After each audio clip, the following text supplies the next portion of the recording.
because it didn't. Right, started now. Hello back, everybody. So this time we have today Sara, Phoebe, and Zinnia, our Lunchtime Heroes chat, and I'll let Sara lead the way. Thanks so much, Priya, and everyone. I hope you've grabbed your sandwich or salad or whatever for this amazing session. I'm Sara Vaughan. I'm an innovator, creator of brands with purpose and podcaster, and I am thrilled to be joined by two real trailblazers. They're certainly my heroes in this space, and I'm going to ask them to introduce themselves, because I reckon that you know people do a better job of introducing themselves than I do. So Zinnia, would you like to go first? Lovely to see you. Oh, so nice to see you, Sarah, and Phoebe too. So I've made my introduction quite short. So I'm a consumer psychologist, ecologist, chartered by the Institute of Ecological Environmental Managers. I've worked as a conservation biologist in Australia. I'm a fashion model, writer, entrepreneur, and South Asian inclusion advocate. And I'm an alumni of the University of New South Wales, University of Oxford, and University College of London. Wow. I mean, like, remarkable what you've achieved in such a short space of time. And Phoebe, hello, lovely to see you, love. Hi, everyone. Thank you for having me. So lovely to be on the panel with Zinnia as well. I'm a super fan. I am Phoebe English. I am a fashion designer, and I've been designing now for about 11, 12 years. Over that time, we've been exploring different approaches to design that can try and fit better into our planetary boundaries, and we've been exploring lots of different practical applications of that. We are a small business, and we're based in Southeast London. And we do lots of different clothes. She's remarkably humble, and you know, I should say that she's multi-award winning and very esteemed in the fashion world. But she's told me I'm not an expert, so I'm learning, and I love just what a wonderful attitude. So for those of you who don't really know about the fashion industry, I'm just going to give you a little bit of a taster and a bit of a background. So the fashion industry is the third most polluting industry in the world after oil and agriculture. It's also one that is rife with human rights abuses and slavery. Did you know that at the beginning of the COVID pandemic, dozens of global fashion brands refused to pay for an estimated $40 billion worth of finished goods, leaving millions of garment workers and their families without payment, savings, or support of any kind? Did you know that it can take 2,700 litres of water to make a t-shirt? And that in the UK, an estimated £140 million worth of clothes is sent to landfill each year? It's an industry that encourages consumers to buy poor quality clothes worn an average of 7 times before being discarded. It's an industry with a deeply flawed and broken business model that urgently needs fixing. And these are two people who are doing something about fixing it. And that's why, you know, they're on this panel, the resourceful fashion, and they are lunchtime heroes. So Phoebe, tell us, you know, what are you and your company actually doing about tackling this? I know you're not tackling it all, but you've started, you know, with what matters to you most first. Yeah, it's really, really important to hear those, to keep hearing those statistics, isn't it? Because they're almost kind of physically improbable, because the scale is just so big. And I think that's something that I do find really overwhelming on a day-to-day basis, that we're such a small, tiny team, and the issues within us, the sector that we work in, are so huge and so vast. It sometimes can feel like we're just such a tiny drop to try and change kind of some of the approaches that we take to design. But I think it's important to not let that put you off.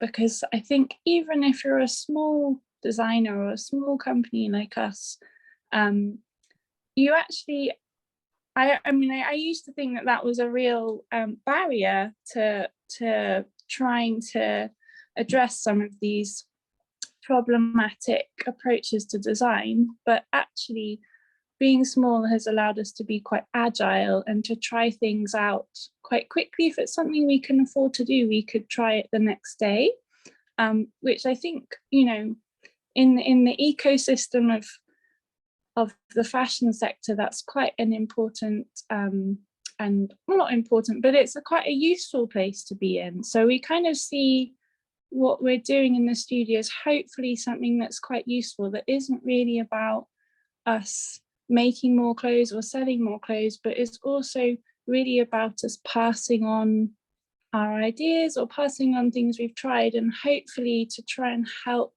send some ripples out, however far they might travel, to help different approaches to become just general fashion practice rather than USPs in specific private companies, and that as a whole sector we could be making these less wasteful and less damaging approaches across the whole space. So that's kind of where we see our place, is this sort of kind of trialing laboratory that hopefully can just send out these ideas or these trials, and hopefully they get picked up or, you know, translated into a different scale and by other companies. No, but I don't know, does that answer the question? Yes, That was absolutely, very, very thoroughly, and you know, again, thank you. I mean, you know, for what you're doing. I mean, this is a highly creative industry, and I really feel that if one industry can crack, you know, the sustainability kind of, you know, or lack of sustainability problem, it's fashion, just because of the creativity and the sharing and the inspiration, and it's just incredible what you're doing, Phoebe. Thank you. And Zinnia, love, what are you and your company doing? I mean, I know you're approaching it from many angles.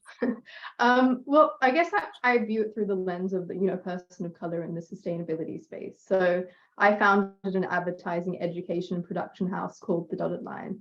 And we have sustainability and diversity and inclusion integrated into the company ethos to create kind of what I like to call this positivity ecosystem, where the advertising campaigns that we create have a wider impact in terms of social responsibility, community, and sustainability. So that's kind of like, you know, doing a project, but also getting a brand to also invest in like a small farm in Bangladesh who's working on cotton and things like that. So it's like, how can we do what we currently do, but make it better? And I think historically in the advertising space, it's always been this lens where diversity inclusion has been something that's added in, as well as sustainability. So combining it together kind of makes it this holistic, organic kind of feel.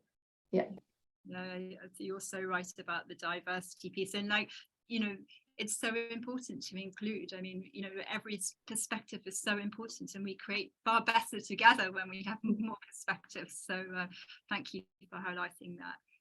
And I mean, Phoebe, if you had a kind of, you know, a crystal ball, you know, or a wish, and I was like a genie with a lamp, you know, what would you like, you know, the fashion industry to look like?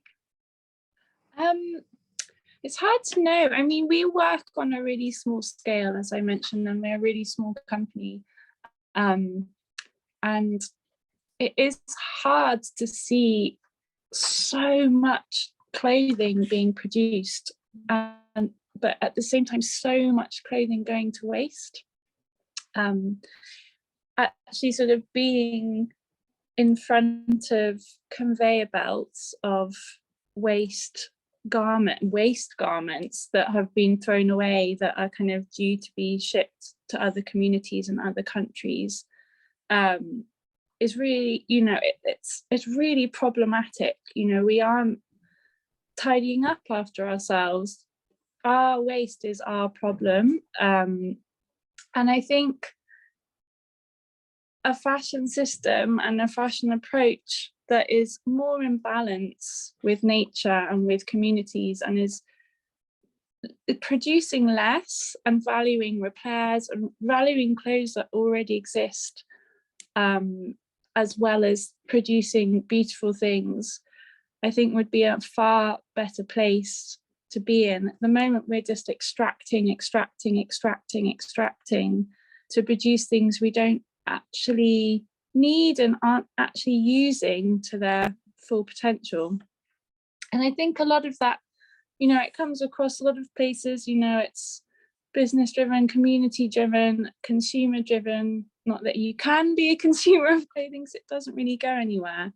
But at the moment, there's just no balance, and there's not really a physical possibility for us to keep producing clothing at the scale that we're producing it at the moment, because we are just far, far outreaching our planetary boundaries.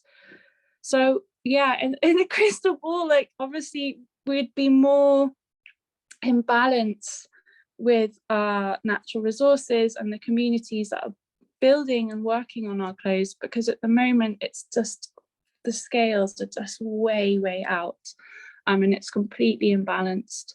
And seeing nature as a stakeholder rather than just as something that's an inspiration for design, I think is something that's really important as well, because at the moment we kind of are going in a way where we just think that we're behaving like those things are completely never ending, and they really aren't. Yes, and you're so right. And earlier this year in May, the UN issued a report saying that we were in danger of breaking every planetary boundary and for catastrophic system collapse to happen. So I think the warning is stark and urgent. And for an industry that is so inspired by nature, I mean, if you look at a lot of the colors or designs and grown from nature, or I mean, some of it unfortunately is distilled, if you like, from oil, but we seem to have lost that complete connection with it in the process. And Zinnia, I know that nature is clearly very important to you. What would you like the fashion industry to look like? Honestly, I couldn't agree more with what Phoebe said. I think it's like this overconsumptive culture, which is all about extraction. And I mean, in a nutshell, I'd love to see a system that's morally and ethically functioned, where everyone belongs, everyone gets an equal wage, and nature is preserved. Yes, and I think there are moves being made to do that, but absolutely to have nature as the stakeholder. And I think some companies are actually moving to make board positions where nature sits on the executive board. And I really feel that fashion should be up there, and being appointing instead of the sustainability officer, the nature officer and protector, I think would be a very good idea. And so Phoebe, we touched on this a little bit, but we have our crystal ball and like our genie in the lamp wish, but what are the barriers to the fashion industry, like adopting this, and how can they be changed? This is where we need to go. Why aren't we getting there? And like, what can we do about that? I think there's many barriers, unfortunately, and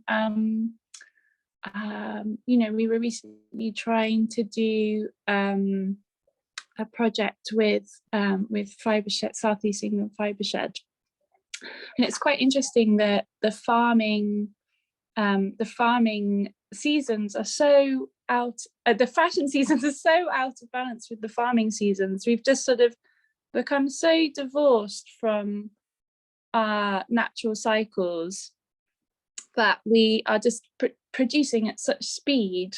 I think really like trying to slow it down, really slow it down, and really thinking about kind of what you're producing, and most importantly why, and I think all those statistics you read off at the beginning, that's the kind of information that really makes me think, why am I a designer? What place do I have in this environment, in this context of the world that we're living in during this time? What is my place here when we're living in a world where there are so many clothes being produced? There are communities that are literally drowning in overproduced clothes, that, you know, what role does the designer have in that environment, in that time?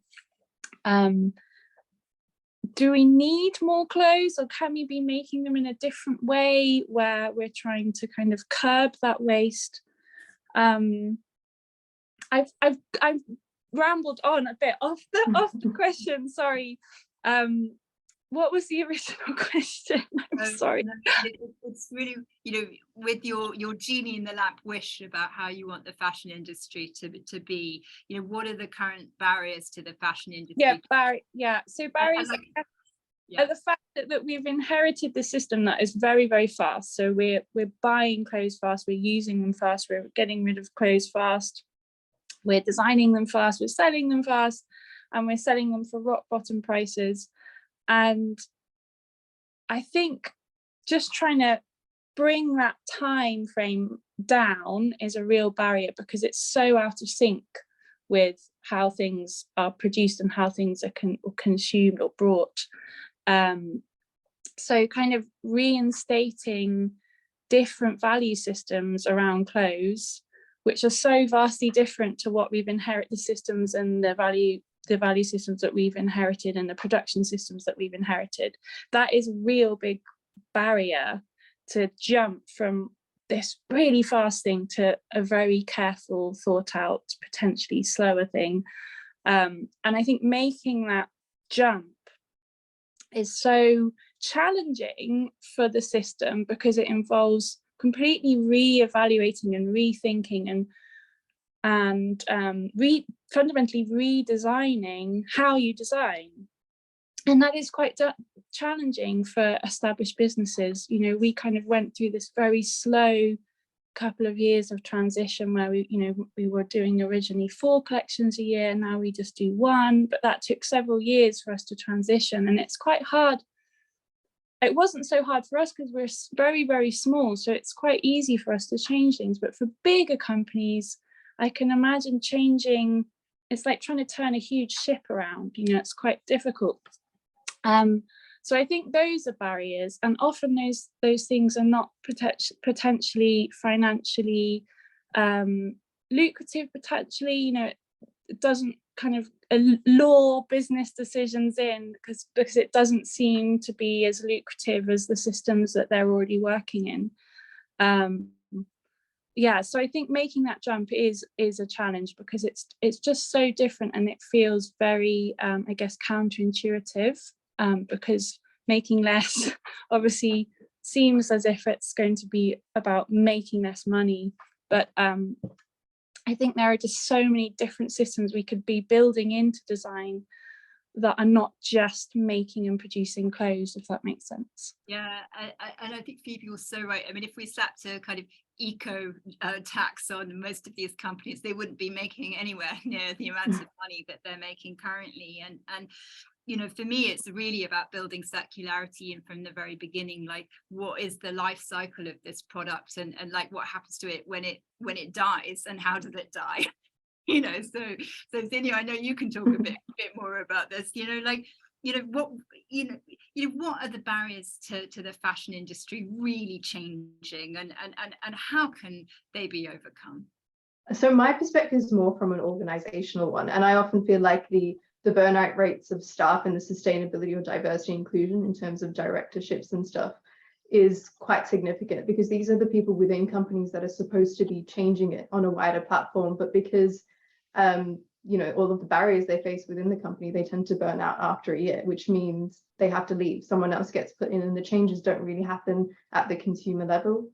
Another thing is, this is something I feel quite strongly about, linking a verifiable sustainable raw materials marketplace that is completely transparent with industry, and this will create a better and competitive supply network. And I think overall it will push the cost of sustainable goods down. And then the last one is the lack of regulation means that NGOs are the only people who are policing sustainability and ethics within the fashion sector, which is, you know, it's creating this level of cognitive dissonance as well. Because as consumers, when we see kind of these messages which are quite dramatic and direct, we don't always connect to that. but we know that there's a problem. So these barriers is kind of like to do with the lack of regulation, which means we don't actually have any structures in place that can actually stop the issues. For example, the production of too many clothes and things like that. And I feel like that would cut the emissions overnight if they could just put some regulations in. Yeah, and I think it's so interesting. I mean, for me, it goes back to profitability. What is truly profitable? And if they were regulated and fined for their kind of environmental and human rights destruction, then they make a lot less money than they are doing now. And there is an obsession with newness, in the fashion industry, and it's like, how can we actually get over that, and like, how can we update our clothes without being new? And and then they're just obsessed by growth. They have to grow. And it's kind of like, well, what kind of growth are we talking here? Like genuine like growth doesn't happen overnight. When you look at nature growing, it grows often exponentially, but in a very kind of holistic way. And I think it's very interesting when you look at the models like IKEA. I mean, they actually make more money out of their recycled sofas than they do out of the new ones. So like, how can we embrace that and actually drive, instead of like top line growth, actually drive for profitability and also really as Phoebe, you said earlier, is put nature on the board, make sure that they are a stakeholder. That's really interesting, Zinnia, saying what you mentioned about the burnout, and having that responsibility for a huge responsibility on single members of large organizations must be really stressful job situations. And maybe if companies were sharing that responsibility across whole organizations rather than just having one individual who's in charge and responsible for entire companies behaving in better ways. That's very interesting. Definitely. Yeah, and also I think increasingly, we're getting a younger generation that will refuse to work for companies like that. So, there is a talent problem, absolutely happening, and that's so important. And for those people who are, if you like, the linchpin in the organization, fighting for a more sustainable and regenerative future, get in touch, we've got your back, please continue, don't give up, we need you desperately. So please carry on. You are a very important green catalyst in your organization. But I mean, Zinnia, we all say, right, we want to live a more sustainable or regenerative life. I mean, but the fact is we don't. And there is a massive, what I call say-do gap, and all the research has studied it. So when people are interviewed, they go, of course, I'm going to, buy secondhand and swap, or I don't know, but only buy greener labels. But I mean, the reality is it's just not happening. And that's where we're seeing kind of the explosion of brands, the dreaded brands from China and stuff like that. So, I mean, what's going on? Well, I think there's a couple of things at the root of this problem, but I think first I want to talk about what the say-do gap is. So in psychology, we know this as the attitude behavior gap. And this is where people feel strongly about a moral issue, for example, buying sustainable or ethically produced clothing. But when it comes to actually going to the store and buying the item, one thing or another, which is usually something like finances, unpleasant styles, or even like sometimes repulsive messaging, stops people from doing that behavior and purchasing that item. And I think some of the reasons this happens is like, firstly, I think it's to do with this constantly conflicting sustainable fashion messages where consumers feel skeptical, overwhelmed. There's a lot of eco-anxiety in the world. And there's this cognitive dissonance. And cognitive dissonance is when people disconnect from a message that they're hearing because they don't necessarily relate to it.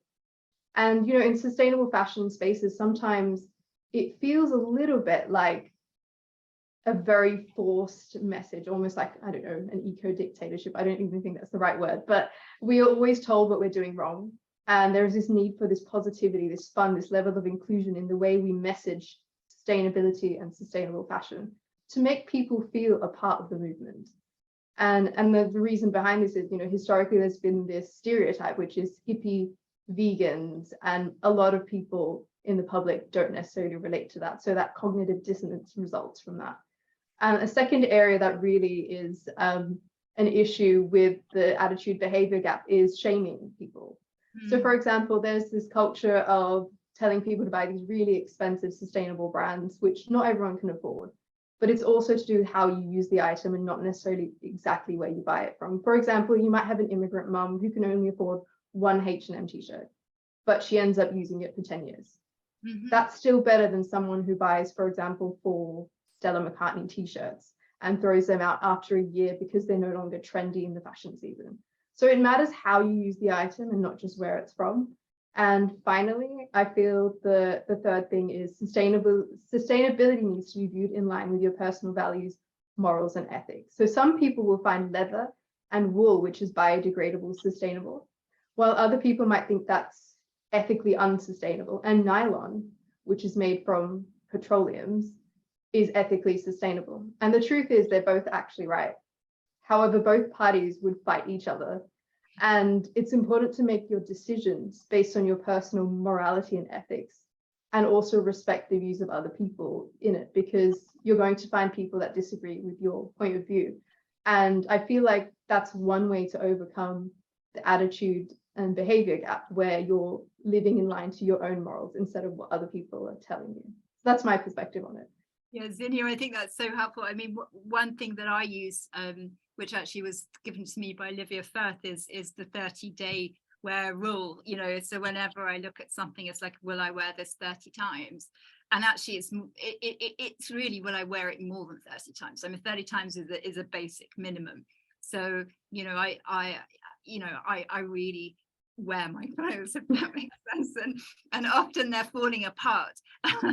You know, because I love them so much, and then I have to go and see my lovely guy Antonio, who will fix them, and he's hilarious. And at some point he's like, Sara, these are dead. And I'm like, no, they're not.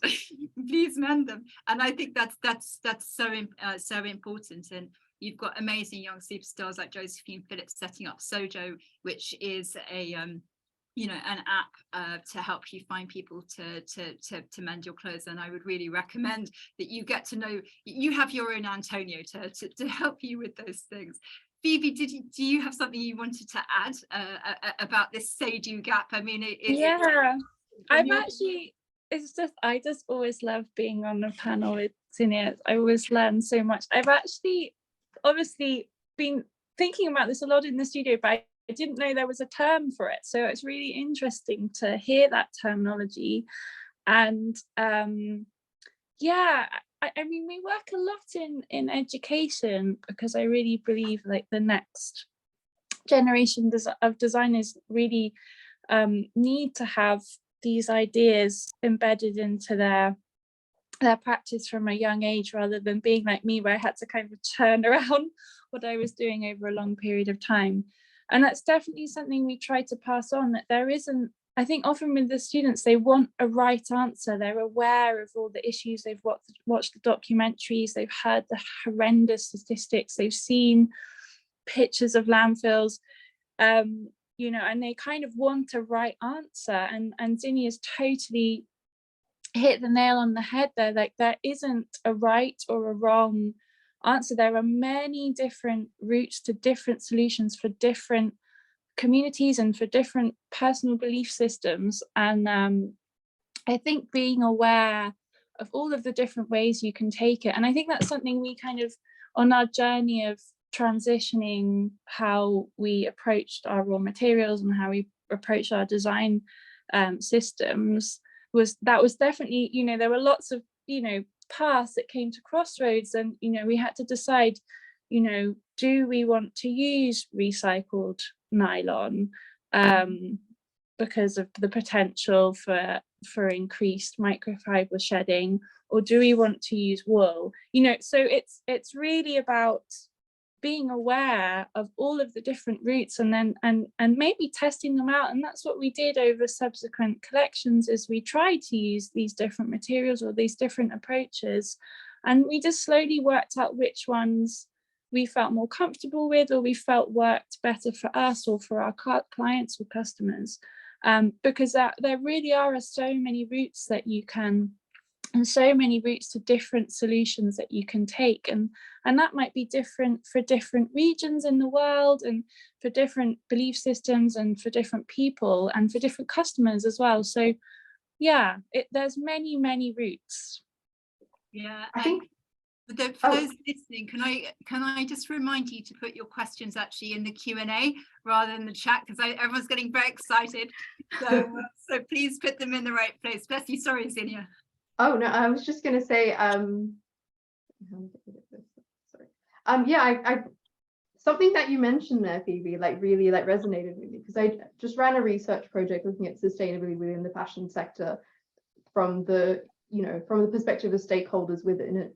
And one of the findings that I found was that, you know, a lot of smaller companies and up and coming companies want to be sustainable, but there's actually no resources for them, how they can implement that or how they can even do it. And I feel like a system that could really support people and show them how to implement all of these different things and fund them as well, because it's not easy being a sustainable brand as well in this, you know, hyper consumptive culture, which, you know, tries to make as much profit from the, you know, as spending as little as possible. So I really think that's something that could really change the game, that just little bit of support and like more mentorship or something like that.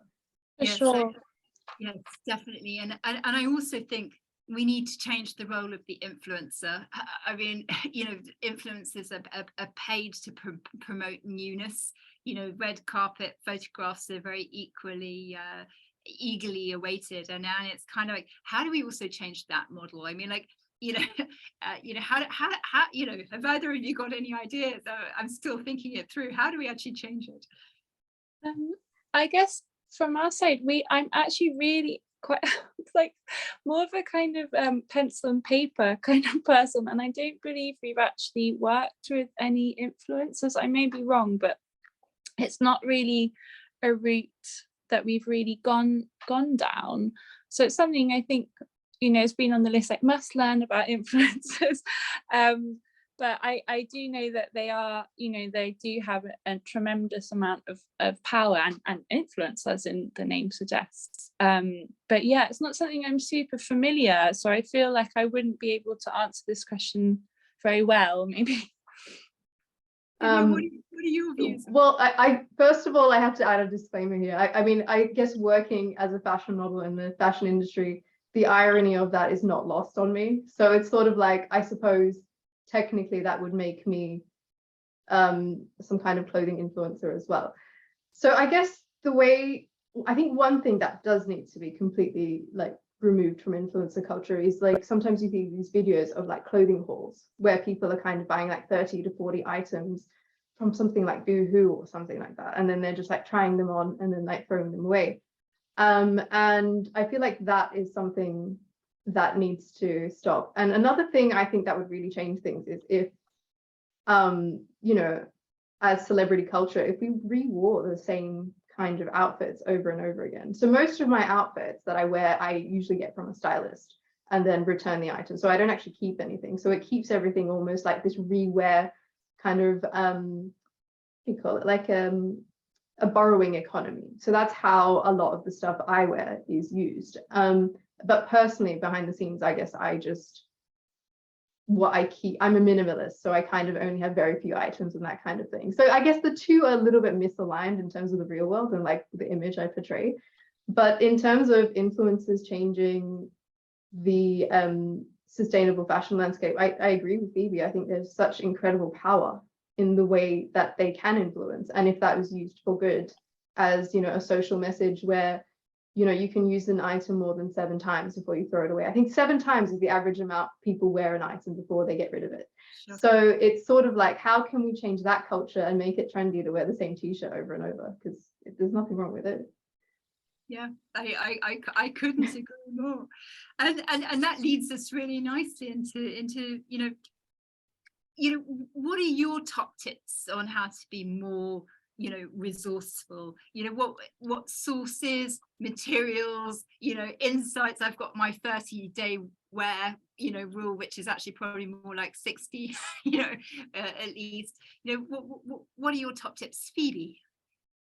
Okay, well, I guess I can talk about my personal clothes, and then I guess my business, and then also I had a baby recently, which has been like a whole new illumination into clothing. It's really, you know, I'm actually just literally realized that I'm wearing a top here, which I bought when I was, I think I was like 13 or 14, and it's from New Look. It's a top from New Look, and this is when we grew up buying clothes from secondhand shops and from jumble sales, and then at some stage in the 90s a huge New Look opened. It was like the size of a cathedral, opened in the town I grew up in, and it suddenly became possible for us to buy brand new clothing, because the clothing there was the same price as the clothing in the charity shops. But you know, since then, you know, I've had a fashion business and I've learned about fashion, and I have got a really, despite being someone that sells clothes, I don't buy clothes myself. I don't really go shopping unless it's to charity shops. I spend a lot of time on eBay and Vinted, and that's not necessarily for me, that's mainly for my child, who I kind of decided pretty early on, after, you know, being face to face with these you know, conveyor belts of our waste clothing, I realized that I'd never need to buy anything new for her. And I kind of have challenged myself, you know, like how old can I get her to be before I have to buy her like a virgin garment or a new garment, brand new garment. So we have been really only using things that are brought secondhand so far.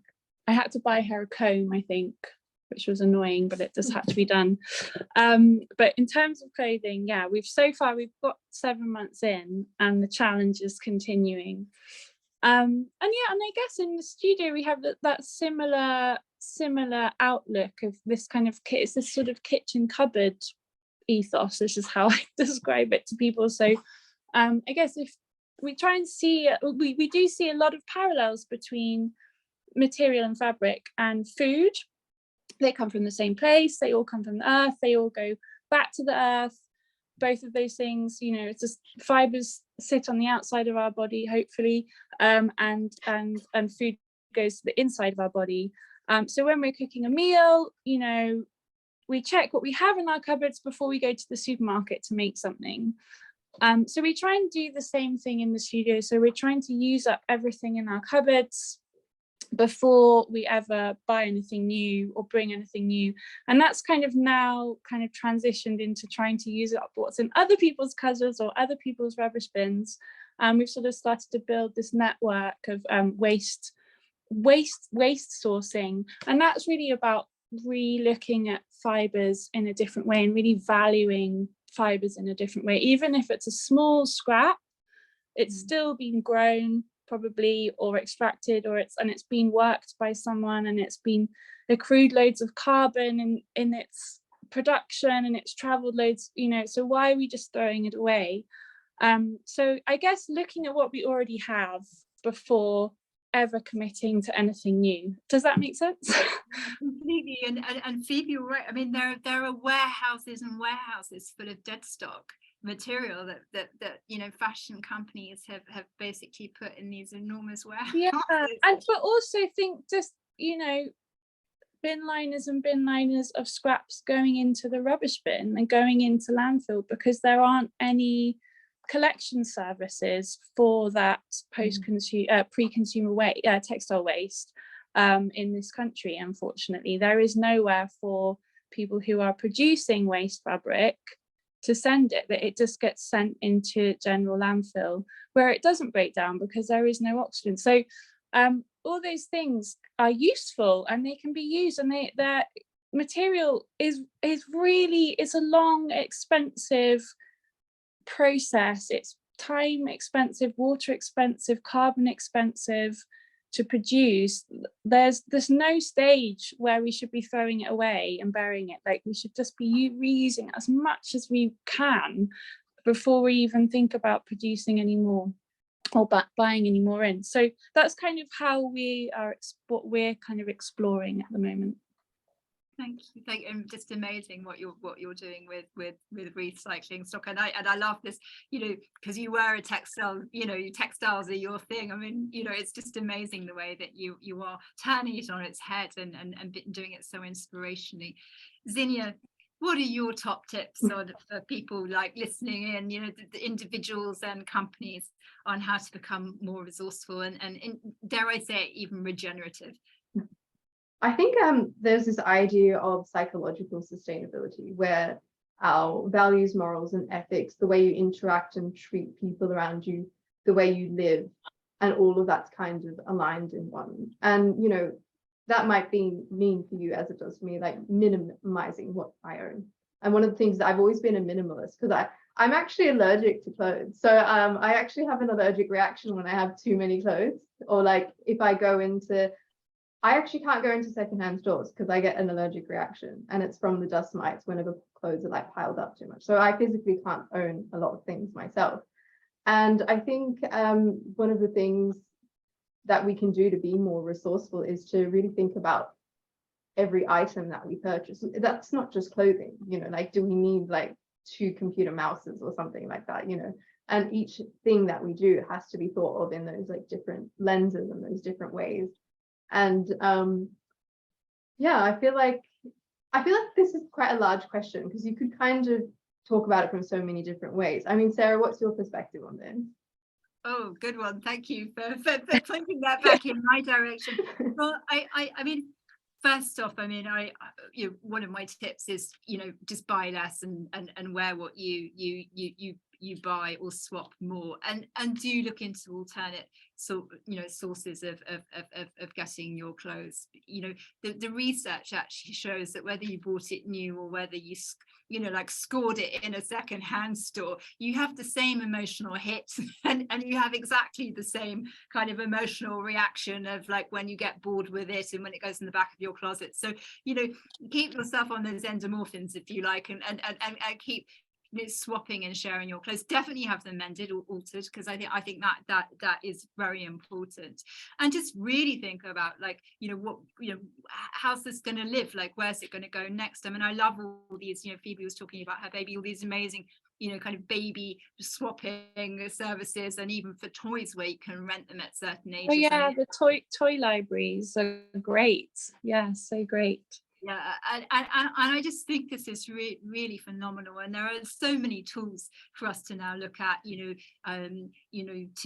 rent your wardrobe, to swap your wardrobe, to get it mended or altered. So I think, really do like buy new as your kind of last resort, and if you're going to buy, definitely buy from people like Phoebe, who are so conscious about what they've done, and wear it and love it, and really wear it more than once and be proud that you're doing it. We need to kind of break that cycle of like, I can't be seen in the same thing. I mean, it's like, just wear the same thing, and also it's kind of cool from an identity point of view, not change. I mean, cartoon characters don't change their clothes, so like have that strong identity and what you stand for. I think that's important.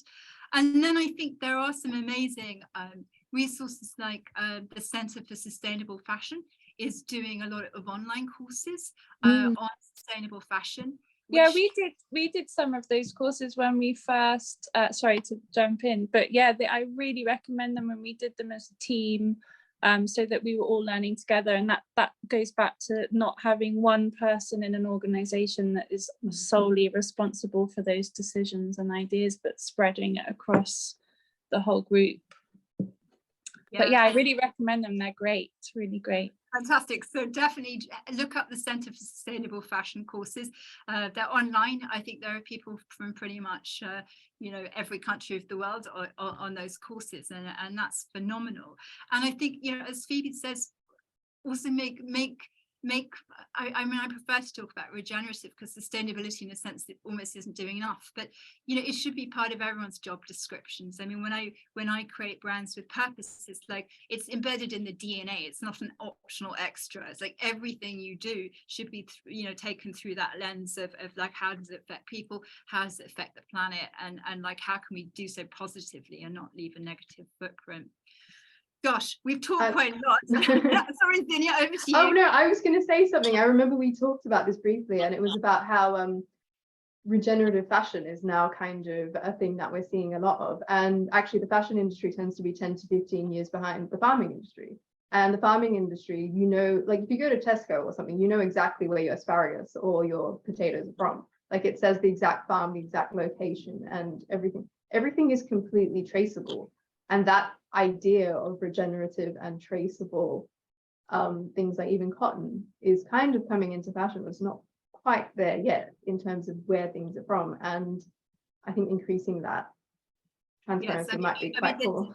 There definitely needs to be one label system where you can actually see all the details of that product, like how much water it used, where it was grown, were they paid properly, you know, and it goes along with the QR code so that you can get it at every point. I think that's a phenomenally great idea, and there's clearly a lot of excitement going on in our chat because the chat is exploding. The Q&A is not exploding quite so much, so if you've put a burning question in the chat, please put it in the Q&A, because now it's time to open to our listeners, and we've got quite a few questions, so I will go through those. We've got from an anonymous attendee, what could be a golden scenario for the fashion industry in the future? Phoebe. Oh yeah, golden scenario. Well, that's, yeah, I mean, I think a golden scenario is community and geographically dependent, because as I mentioned, and as Zinnia was saying also, that there isn't one magic answer that will fit everyone and will be right for.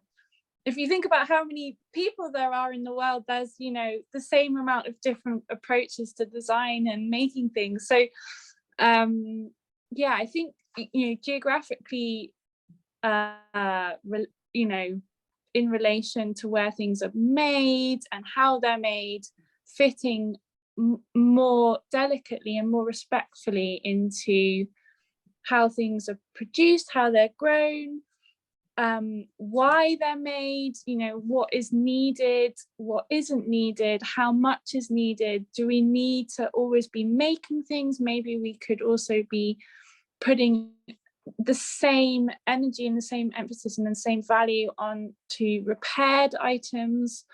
You know, I was recently on a panel and someone was questioning whether, you know, whether it's sustainable to use fabric waste, like what would happen, you know, will you run out of it? You know, I really, you know, I could do my whole career just using other people's fabric waste and never run out. Like, that's, the scale is just so vast. There's just a lot of work that needs to be done. I don't think there's like one golden way. I think there's many different ways that are appropriate for different people in different spaces and different places, and thinking really creatively. And I think design isn't enough anymore. We can't just draw a picture of something we like and make it from some fabric that we like and make it look to be something that works within that time and space. You know, we need to be thinking about where things come from, how they're made, where they're going, how long they're being used, what happens to them afterwards. We just have to work a lot harder as a design community to be able to make sure that design is relevant to the times that it's being produced in, because we're really living in very, very, very extreme times, and they're only set to become more extreme. So we need to be working harder as designers to find that kind of golden thing, if it exists, for different spaces. Sorry, that was a long answer. No, but wonderful, and thank you. I mean, Phoebe, you said it so eloquently. Zinnia, I think a question for you from Miguel Mosquita. How can we influence people to love clothes they buy that they want to mend and care for? I think that's a really good question. And I think the reason people throw clothes away, so first of all, people buy clothes because it makes them feel good. Otherwise, we'd all be wearing exactly the same thing. And when we first buy an item, we have like this 3-day oxytocin high, which kind of like starts to tail off after the 4th day. And I actually think it's the trend culture within fashion that needs to shift in order for us to love our clothes longer, because there's nothing worse than buying an item which you loved at the time and you were like, I'm going to wear this for 2 years. And then all of a sudden it becomes a fashion faux pas. And then you're kind of like, oh, I don't want to be seen in this. And so I don't really think it's so much with the consumer and the consumer shifting the way they think about it. I think it's more to do with the way fashion advertises their product, how they stop creating these trends which end up becoming derogatory, and also this kind of like shift for classic styling, which kind of becomes trans-seasonal. So I don't know if that exactly answers your question, but I feel like it's to do with removing the trend-related culture that creates this derogatory feeling through things you already have. So yeah. I couldn't agree. The mini trends need to just go away. Let's face it. I mean, most of them are unwearable by normal humans anyway. So it's like, well, what are we even thinking? Phoebe, a question for you from Tina about upcycling. So a question for Phoebe, for upcycling enthusiasts who is keen to upcycle designers' dead stock. Do you have any suggestions on how to action this conversation and with whom? And she says, P.S. I love your collection so far. So a bit of advice on how do you go about kind of getting a hold of dead stock. So upcycling post-consumer textile waste or pre-consumer? She didn't actually say. So okay. So let's say it's pre-consumer. So so like overstock, surplus, waste. Thank you so much. That was really kind. Thank you. That I'm glad that you are enjoying the collections. That's really nice to hear. So this is, I guess, something we've been trying to figure out as we go along, and it changes all the time. I would say it mainly revolves around trying. So previously, for context, if you wanted to buy some fabric, you would find a fabric supplier and then you would email them and you would get a swatch card, and then the swatch card would come in the post and you would choose a fabric you like the color and that you could afford, and then you'd email an order and then the fabric would arrive. So we don't work in that way anymore. And what we've been doing is building an alternative supplier network, which is kind of how we describe it, where we're trying to partner with lots of different companies who might produce textile waste. So we've been working with producers of digital prints, we've been working with bridal companies, we've been working with lots of different fashion studios across London, and we contact them and we ask them if they have any surplus, leftover or waste fabric that they don't want or they can't use, or any faulty fabric that they can't use, and if we can acquire it off them. And that just takes lots of perseverance. So emails, phone calls, we might send 20, 30 emails and might get one reply. And yeah, I guess it's a case of kind of understanding that sadly, maybe it's not really a priority to all companies, but actually when you find the companies that want to partner with you, because most people don't want to have to get rid of this stuff, and they don't want it just hanging around, going off or going stale. They want it to be used. Once you find these partnerships, building a personal connection and making that partnership over a long period of time is a really effective way that we've been working like this. And now we've got to the stage where really wonderfully we're starting to get people contact us because they've heard what we've done, or they've been looking for someone to take their textile waste from them, and reuse it. So yeah, perseverance and finding the right partners, and understanding that, you know, not everybody, it's not a priority to everyone, because sometimes people just don't have time, or they're really, really busy, or they've got other priorities, and kind of accepting that you won't get a reply from everyone, but the ones that you do get a reply from are ones that you can really build these lasting relationships with. I hope that answers the question. Oh, it really does. Zinnia, have you got anything to add? I was just gonna sing Phoebe's praises. I mean, the work that she's been doing in this sector is just incredible. You know, taking all of this dead stock, this fabric that people, you know, have left over from all their collections, and just creating them into really beautiful pieces. And I think that if she just sets an example for the rest of the industry to follow, like, just do the same thing, you know. Yes, so I couldn't agree more. And Phoebe, I mean, one of the questions we had in the chat is sort of like, you know, why do lots of small sustainable designers kind of set up their own labels rather than go in-house? Have you been asked to partner or go in-house by anybody? Would you ever consider that, or consult? Yeah, no, we haven't been asked to go in anywhere. We've done projects with other companies, and that's been really nice, where we've been able to introduce some of our working practices to people, and kind of show them alternative ways that they could be approaching things, and sometimes that kind of works out and sometimes it doesn't, and again it comes back to that, you know, that thing where in a bigger company, often there's lots of people in that company who don't want to be working in better ways, or less wasteful or less damaging ways, but they don't necessarily have the authority to make those decisions within that organization, and that I think can be quite frustrating for people, and we've received lots of emails from people who've decided to leave roles in bigger companies because of that, and it really needs to come top down, but also everyone in that organization needs to be equipped with the information and the knowledge, and it needs to be, you know, really put, you know, not, that onus doesn't need to be put on just one member of the team, it needs to go across the whole team. But in order to do that, all the team needs to have the knowledge and the information in order to make those different decisions. Well said. Yeah. And I think you've seen examples of that with like the Better Buyer system that was put into Selfridges, which is an app that all the buyers can use to you know, see if they're buying sustainably and such like. And also I was just interesting. Yeah, it's very cool.